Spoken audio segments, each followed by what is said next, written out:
Welcome to another episode of the Indy Ball Insider Podcast. We're finally back. It's been a while, and today we've got a guest that inevitably was going to be on at some point. My broadcast partner with Chicago Dogs, Aaron Shelan. Aaron, welcome in.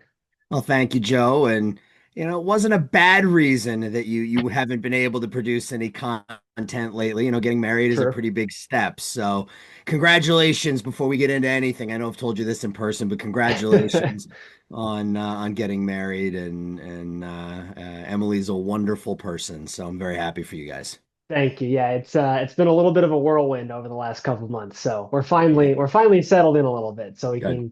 we can get back to the baseball stuff.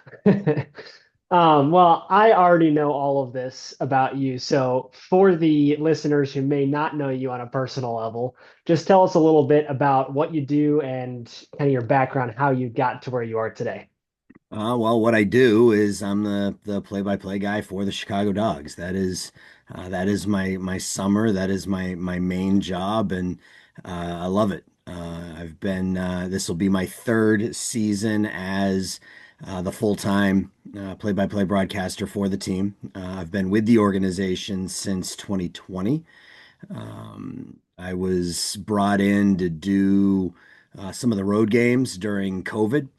So I had an opportunity I didn't really travel with the team. I had to travel by myself because of, COVID protocols and things like that. Yep. So I drove myself to Sioux Falls and Fargo and St. Paul and, didn't really get to be around the team a whole lot. Again, COVID protocols. So I Right. was kind of on my own a whole lot, but I got to experience, at the time, just Indy Ball, now MLB partner ball for, a handful of games. And the couple of years after that, I just sort of showed up, and this is a story I've told you before, but Yep. I just showed up at the ballpark and got some on-air experience and built a relationship with Sam Brief, who was in the booth before me. And when Sam went to go cover the Olympics, the opportunity was there for me to step in. Yep. Yeah, kind of a classic indie ball story, right? You just show up until Hmm. somebody lets you in. Yep. I love Yep. it. Basically. Yeah. Well, you and I spend a lot of time together over the summer, and we've talked about baseball on a broader level, but specifically indie ball. So I just want to hear from you if you're talking about baseball as a whole, the entire sport, what is it that kind of gives you that drive, the want to work in this industry? Like, what is it that's so exciting about baseball in general to you? Well, I mean, the thing I like about calling baseball is that it's very conversational. I mean, you Yeah, and I spend 3 hours a night just sitting there chatting, I mean, right, and there happens to be a baseball game going on in front of us while we do it, right? So, right, we talk about our families and we talk about our favorite food and we talk about our childhood and we talk about, so for me, that's the thing I like about calling baseball is that sure. it's just you and a friend having a conversation while watching a baseball game. Yeah. Um, the dogs in particular, or MLB partner ball in particular. I had somebody ask me uh, last year. In fact, I think it was you who asked me this. Okay, I'm almost positive it was you who asked me this. Is what would it take for you to consider leaving the dogs? And the answer to that is I don't know that there is something that would make me go, I need to leave. I love MLB partner ball for a very specific reason, and that the point of partner ball is to win. The point of partner ball is for, and then in a roundabout way for these guys to get opportunities in affiliated ball or, something like that. But that's all sort of one and the same, right? Like the numbers matter. What these guys hit, how many home runs they hit, what their ERA is, how many strikeouts they have, how many saves they have. All those things matter in partner ball because those are the things that are going to get them the opportunity to get either another shot in affiliated ball or that first shot in affiliated ball. And I think when you look at affiliated baseball, especially at the lower levels, it's more about the development, as it probably should be, Right, right? I mean, you have to develop the talent in order for the big league team to have continued success, but it's more about the development than it is the result. So the way I like to, anytime someone asks me this, the way I like to frame it up is, you're playing a game in high A ball someplace, and you ask your young stud 19-year-old pitcher to work on his changeup. He might go out there, throw 35 changeups in 2 innings, give up 8 runs, but from a front office standpoint, it was a successful outing because he Right. did what he was asked to go out there and do. Now your team may lose 12-1 because of it, but in, big picture, that doesn't really matter. Yeah. Well, that matters in partner ball. Every Mhm. outing is important, and I don't know that, and I may shoot myself in the foot here from a future job perspective, but I don't know that I would want to sit in a broadcast booth and call, 80 to 100 games where the end result ultimately doesn't matter. Right. And it matters in partner ball. Absolutely. Yeah. And you were kind of jumping ahead because that was going to be my next question Oh, sorry. was, no, that's Well, see, we know perfect. each other so well that I Exactly. You're knew just what you were reading going to my mind. ask me. Yeah, Yeah. yeah, yeah. No, no, Indie ball, and I've talked about this with so many other people too, and partner ball specifically. Like you mentioned, the wins mean something. Mhm. The stats are important, but ultimately, while these guys are trying to perform well, move on to the next level, they are also trying to win, and Yep. that is ultimately what makes this so fun. Um, but to kind of play off of that, are there other maybe more quirky things about indie ball that when you think about your job and like how much you love it, like what other things kind of stick out to you? I don't know necessarily quirky, but it's a lot of the other stuff that I love, and you experienced this firsthand last year. Getting to sit down in the manager's office before the game and just chat with Stu. Right, Not necessarily about baseball. He might be reading the paper and there might be a headline that, triggers a, 15-minute conversation right. about whatever.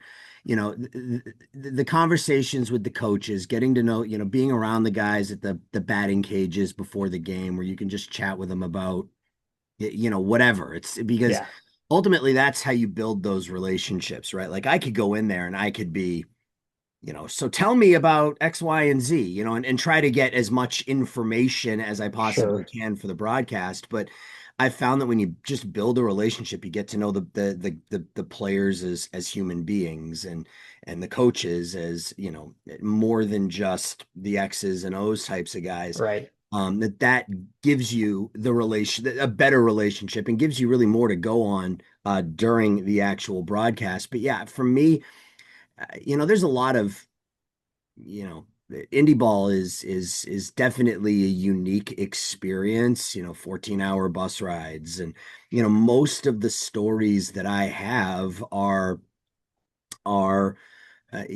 things on the road, things that we talk about on the road, or things that happened when we were on the road, or and for me, that's the stuff that I really love about it. Obviously you get a lot of the on the field antics with, just Sure. fan engagement and stuff, but for me, it's a lot, it's that behind the scenes stuff. I Yeah, posted something to Instagram yesterday or the other day where it was just a picture of my feet, and you had impact field kind of that's off in the right. distance. And like, that's the stuff I love, either, being around the players and the coaches when the game's not going on, but also, there are times, and this, there are times where we have a 6:30 game. I might get to the ballpark at noon because I've got nothing else to do, and I'm the first one there, and I get to just be and just Yeah, kind of take it all in, and I love that. yeah. Yeah, that's a good point. How many guys can say that they actually get to develop like really good relationships with Mhm. everybody in the organization, from the front office to the players to the fans to, all the crews and everything. It is a really cool and unique experience. Well, and I think that's one of the things that's neat about our job. You asked about quirky indie ball stuff, and I don't know that it's Sure. quirky, but how many different fans did I bring you down onto the concourse and introduce you to this past Quite a few. season? Yeah, People that now know you and not just appreciate what you do, but are grateful for the services that we provide, and getting to meet the players' families. And I'll go back to Dusty Stroop, who is one of my favorite all-time dogs, just a wonderful kid. yeah. Um, and I love his family to death. His mom, his dad, his aunts, his uncles. I've met them all, and they are all just wonderful people. And even though Dusty is finished with his playing days, although I did nudge him a couple of weeks ago. He was posted a picture of him working out. I said, "Man, you look like you're ready for opening day." Uh-huh. Trying to do a little bit of work here, but I still stay in touch with his family, and Sure. that's the stuff I love about the job. Absolutely. Yeah, that's good stuff. So kind of narrowing in a little bit farther, and we'll get to the dogs specifically as well. But let's talk about the American Association for a Mhm. minute because you look at all these different indie ball and specifically MLB partner ball leagues, and they're all a little bit different. They've all kind of got their own personalities, the different, cities and teams involved. What is it that you think? Because to me, I see more engagement when I'm just looking from an outside perspective. It seems like there's more engagement with the AA than some of these other leagues. Everybody's just a little bit more invested to me. So, what do you think kind of has that extra draw to it in the American Association? Well, I mean, I think for starters, it starts at the top, right? Commissioner Josh Schaub Sure. is I mean, he's out there every day pounding the pavement and trying to grow the league, not just from an internal standpoint, from a perspective of expansion and things like Right. that, but you know, getting involved in tournaments down in Mexico with the Mm, LMB and Cuban baseball league and Venezuelan baseball team, trying to grow it from a global standpoint as yeah. well. So I think it starts at the top with the commissioner and sort of the message that he sends out. But when it comes to I mean, I speak to the dogs obviously because I've been around Sure. the organization so much. I when I say that the dogs front office and their leadership, their their main goal is building that relationship and that brand with the fans, and that requires engagement, right? Totally. That requires, what do we need to do to make people want to come to Impact Field and cheer on the dogs? I mean, we sold out opening day last year, and I think it was 11 minutes or Yeah. something. It's a 6,500 seat stadium. We sold out in 11 minutes, and I know they're expecting more of the same, probably Mhm. even faster this year. We saw attendance levels reach north of 7,000 this past season for the first time ever. And that speaks to the drive of the people who run this organization. And I think the ballparks play a role in Mm, that as well. The American Association has some of the nicest ballparks in MLB partner ball. Obviously, Impact Field is right at the top of that list, but Blue Cross Park up in Winnipeg is absolutely gorgeous. mhm. Legends Field in Kansas City, now that they've put the turf in, is Yeah. is a beautiful park. And a lot of the parks, some of them are quirky. You look at the Sure. Birdcage with its 340 to right center, or Wisconsin Brewing Company Park in Economowalk, it's what is it, 370 to straightaway Yeah. center field. So there's some quirkiness in some of the parks too, but I think just the atmosphere in some of these parks, and then again, it starts with the leadership of each team, and Totally. um, I think that plays a big part of it. Yeah. Yeah, so let's talk more dogs because you and I never get Sure. enough of that, Let's right? do that. So, so one of the younger teams in the league, Yep. storied success. We've talked about this on the broadcast all the time. Winning this team since their first season Yep. in the American Association. You kind of touched on, the involvement of the front office and growing the brand and the interaction with the fans. But so like I hear from so many people, the dogs are such a fun team to come watch. It's such a great Mhm. ballpark. I love the people who work there. Like very, very rarely do you hear anything bad about this organization. So I mean, just you can speak from experience. You've mentioned a Mhm. couple of those things. What are all of those things that kind of make this such a great organization to work for? Well, I mean, I think first and foremost, when it comes to the on the field product, you talk about how we're going to have a very young team this year. It's a very new team, right? I mean, a Right. lot of players. I think we're probably only going to return five or six guys from last year, and Mhm. When I first got into independent ball, we had similar turnover from the 23 team to the 24 team, and there was some concern because you moved on from some Yeah, guys who had been around for a while, like Lidge and guys like that. But the 24 team had a lot of success, right? Won 54 games, was a game away from the Wolf Cup finals, and this past season, again, a game away from the Wolf Cup yeah. finals. We'll get through the Cougars eventually. It'll happen eventually. Got Feels to. kind of feels like the Bulls and the Pistons from the early Yeah, a 90s. little bit. You got to take down that team before you can Uh-huh. before you can advance. But I think Trish does such a good job identifying not just talent, but personality. Sure. She said to me in the past, I want to win and I want to win with the right people. And I Yep. think that plays a big role in this, making sure that you bring in the right people who can help push that brand forward. And a lot of that comes from excuse me, a lot of that comes from that interaction with the fans, and that starts at the top.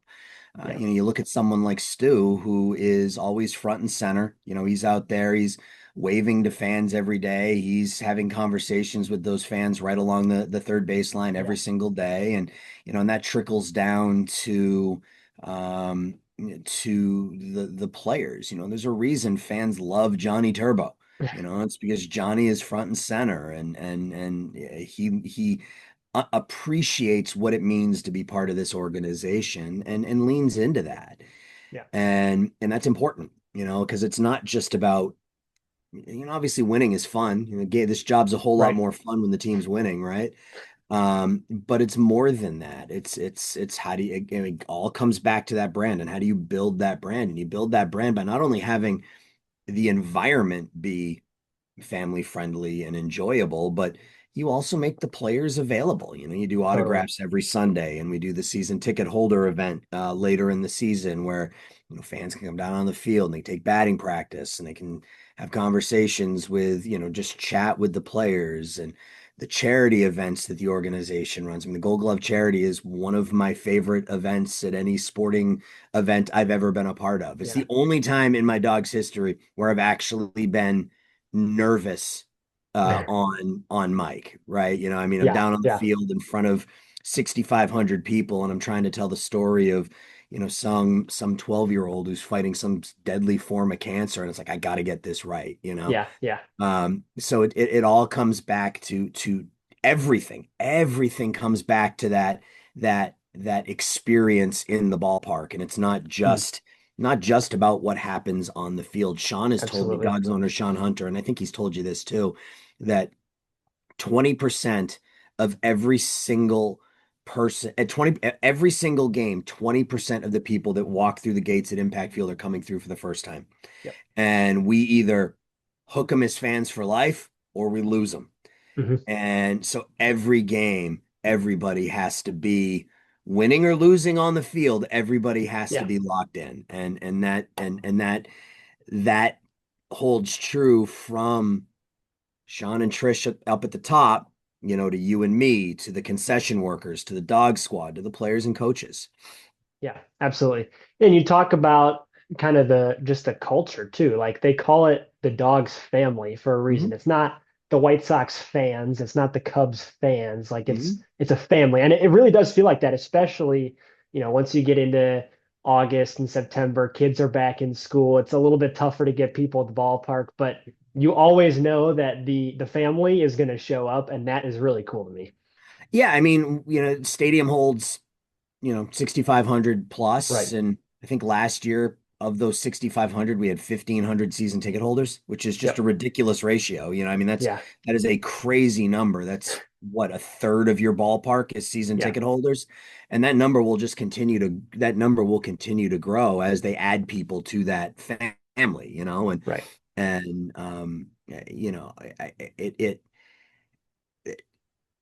I think again, that's more than just the fans that are coming in. I mean, Totally. I've had conversations with Trish about my family, and I know you've had conversations with Trish about your family, and I talk to Sean every time I see Sean, one of the first things he says is, how are Jenny and the kids, Yeah. they know that it's a long summer, and that we joke, but you and I spend more time together during the summer than we do with our own families, Right. right? I mean, it sounds ridiculous, but it's the truth, it Yeah. really is.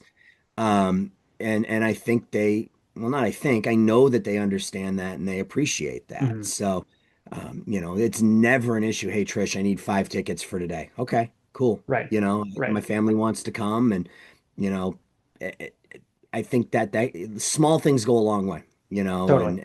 and when you spend as much time as you do at the ballpark during the summer, those small things are important, and Yeah. and the dogs understand that. Yeah. I love it. Well, let's pivot a little bit to specifically the on-field product. Sure. Dogs, like you mentioned, got to get through the Cougars at some point, and Yeah, and right. you know they've had their shots, but that one thing missing from the resume is the Wolf Cup final. So or rather the Wolf Cup itself. So Yep. what do you think? You're looking at maybe some past playoff runs, or Dogs have a new manager this year in Mhm. Stan. What do you think is going to be kind of that main thing that pushes this organization over the edge and kind of completes that final checkpoint? I mean, I would say, just generally speaking, that missing piece has always been um, starting pitching. Hmm. We've had good starting pitching, but we haven't had that one just Yeah. locked down like every 5 days. I mean, we've had some guys who have, you look at the numbers that Jeff Lindgren put up last season Hmm. before he went down to Mexico. That last month, he was as good as any pitcher I've ever seen in a Dog's uniform. So we've had some guys, but you just go back to last year, right? I mean, Keone had a fantastic season, given it was his first year as a Right. pitcher, and wasn't expected to do anything close to what he did for us, through 80 innings or whatever it was, and the arm just couldn't take it, Right. which makes sense given he had never been a pitcher before. Hmm. Same thing with Jack Nedro. He came in right out of college, through about 160 innings or something like that between college and the Dogs, and when it came to game 5, we were throwing a bullpen game Yeah. because we didn't have that one starting pitcher. And I think that's a big part of it. I think looking forward to seeing how the pitching staff uh, shapes out this year. And then there are just some guys who have had our number, right? I Yeah. mean, who's, and I should have come prepared for this. There's the reliever for, who I'm talking about, the reliever for the Cougars, who hasn't given up a run against us in four Oh, years. yes. Jordan Martinson Martinson. Yep. hasn't given up a run against us in 4 years, and that's not hyperbole. He hasn't given up a run against Right. us since he joined the Cougars in 21. And some guys just have our number. It's weird, but Yep. that's just sort of how it goes. So, I'm really excited about the team that they're putting together this year offensively. I think the Dogs are going to mash this year. Yeah. We've talked at length. Tyreek Reed, who was a Frontier League All-Star, Hmm. and in 24, I mean, with his size and his strength, I mean, 25 to 30 home runs. Keon Barnum's team home run record is not out of the realm of Yeah. possibility. So I'm excited, but yeah, I think the pitching, the offense has always been there. An impact is built, right? I mean, it's built Hmm. for an offensive style team, 312 to left, 294 to right. I mean, it's built for Yeah. the offense, but um, I think that's been the one thing that we've struggled to get over the hump. I mean, you go Sure. back to 23 when we were in the Wolf Cup against Kansas City. Obviously that first game, went 16 innings, and Hmm. it it it changes a lot of what the rest of the series is going to look like. But Yeah. we had to use our game 2 starting pitcher in extra Hmm. innings in game 1, and Kansas City had one more starting pitcher than we did, and it's just, so yeah, I think that's the one thing I think that's kept us from Sure. getting over the hurdle, is just that one more starting pitcher I think would have done it Yeah. really absolutely in 23, and then maybe last year as well, or Yeah. 24 rather. Sure. Yeah. Well, you talk about 24. What was it? Seven pitchers in 5 games Yeah, seven total. pitchers in I five mean, games. And we only used, Brady Miller only threw a third of an inning. Zach Davidson only threw a third of an inning. And in each of those 5 games, it was starting pitcher to Lucas Galdoni until Lucas would allow a runner to get on. And then it was Joey Marciano to finish. And that was the recipe for success in the postseason. So, that's crazy. you don't need that level of dominating pitching, but it certainly Right. helps. Right. Absolutely. Yeah. Well, and let's take a look at the coaching staff this year, right? You got Mhm. Stan coming back as the manager, one of the winningest managers in minor league baseball history. Yep. You've got Stu. The two of them together are going to be a hoot. But also they bring a lot of knowledge to the clubhouse. You've got Billy, who's coming back last year. Was super influential, especially with the younger guys last year. But Yep. there just seems like there's a lot of kind of wisdom and knowledge and just like level-headedness. Like these guys know how to lead a winning baseball team, and that to me is one of the more exciting things about this year. I'm really interested to see personality wise how Stan is different from Stu. Because I mean, Yeah, Stu's very mellow, right? Like he totally. doesn't. Yeah, I mean, I've heard him get angry, and when he does, you definitely take notice because it just doesn't happen. sure, But I'm curious to see if Stan is a little bit more fiery than sure. Stu is.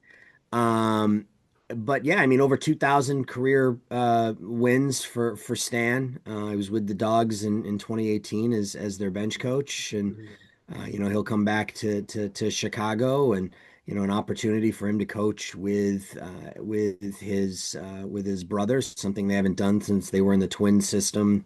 What, 20 years ago now, Yeah, 25 years ago now.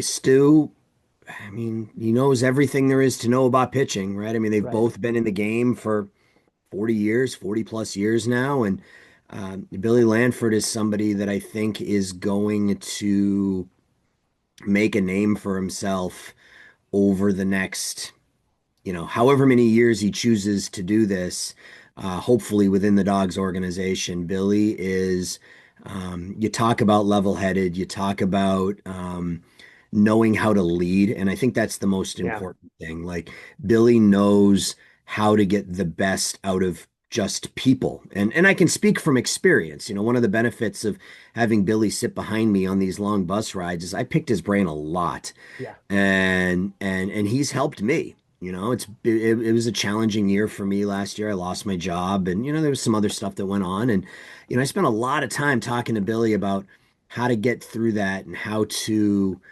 um, develop myself. And sure, yeah, he's going to be a huge part of what happens in the clubhouse this year. sure. And obviously it'll be a learning opportunity for him as well. I know he's super excited to learn from Stan. But yeah, I think our coaching staff is, you know, you got Kansas City with Calfa Pietra, and you got the Dogs with the Clyburn brothers Yeah, and Billy Lanford. I don't know that they're maybe Chris Coast up in Fargo, but sure. those are I think three of the best coaching staffs in all of MLB partner ball. Yeah, absolutely. Yeah, well, and then talking about the players too. I mean, they're not obviously not done yet putting the roster Mhm. together, but you've got some key pieces this year. You already mentioned Tyreek Reed. That bat is going to be a huge addition to the Yep.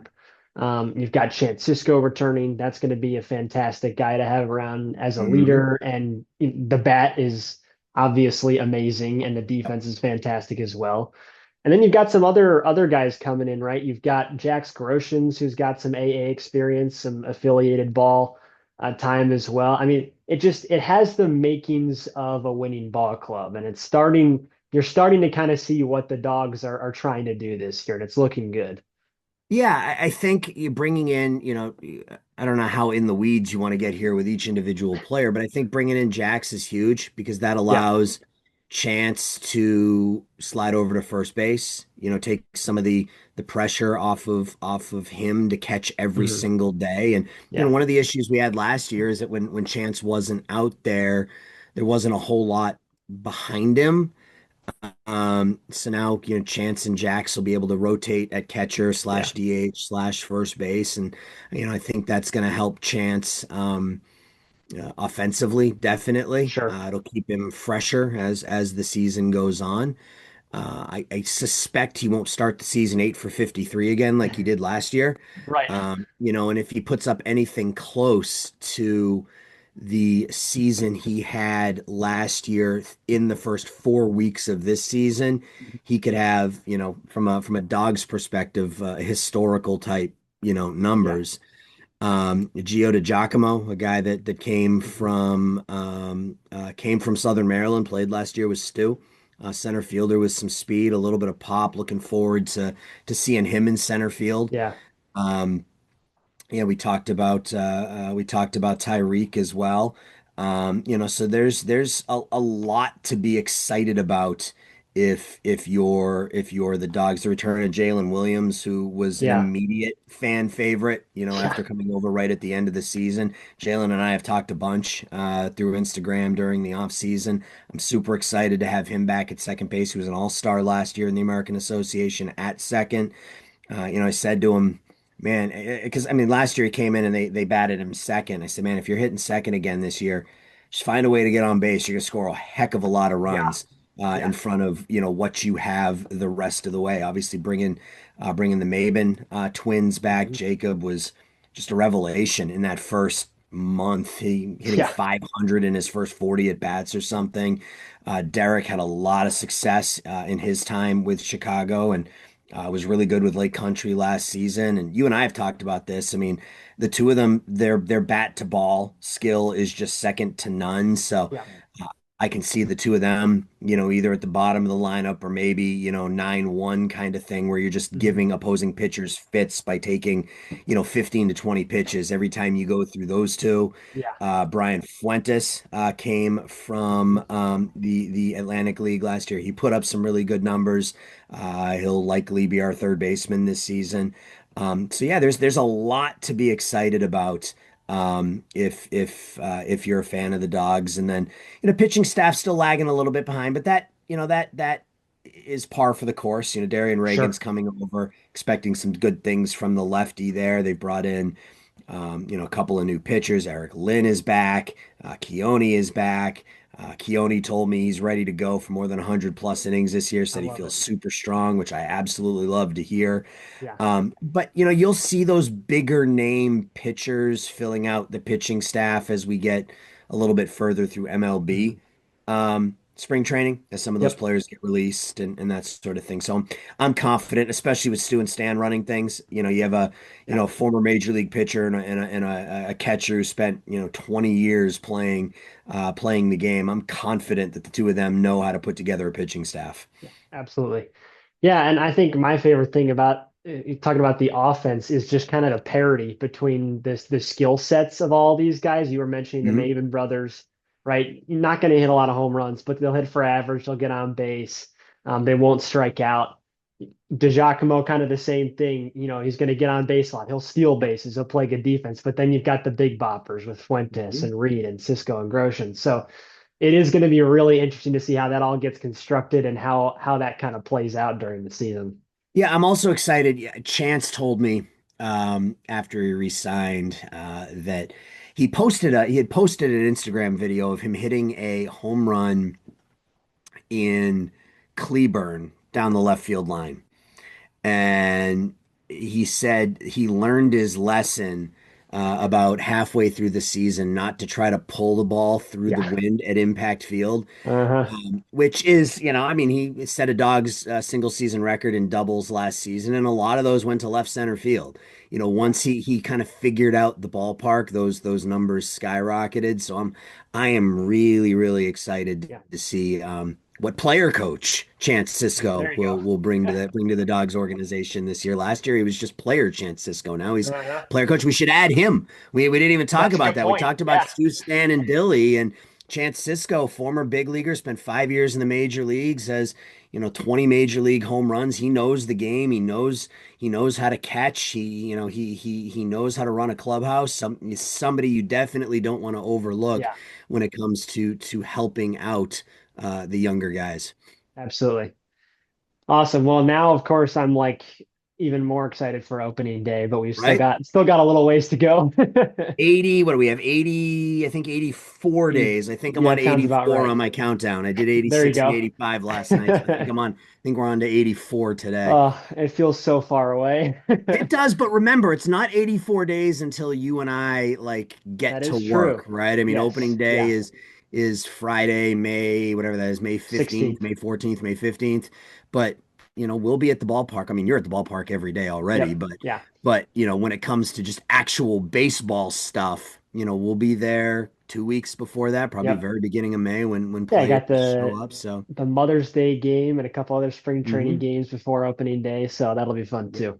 Yep, absolutely. Yeah, I can't wait. And I know the guys are excited. Oh Um, yeah. you know, I I'm sure you do too, but every time we sign somebody new, I reach out to them and Yep. just say welcome. You're gonna love it. It's a great ballpark, Yeah. great fans, Yeah. great atmosphere. Nicest clubhouse in the league, which is obviously Absolutely. important for the players. Yeah. Yeah, it's I'm looking forward to getting back at it. There's some people that I miss. I miss Coco. Yep. Oh I yeah. miss Coco a ton. There's a lot of people over there that I miss seeing every day. So Yeah. so Yeah. absolutely looking forward to getting back over there in a couple of months. I love it. All right. Well, this has been amazing. And obviously, you and I will continue to chat dogs baseball as we get Yes, sir. closer to this season. But that's all we got for today. Thanks for coming on. This has been fun. Thanks for having me, Joe.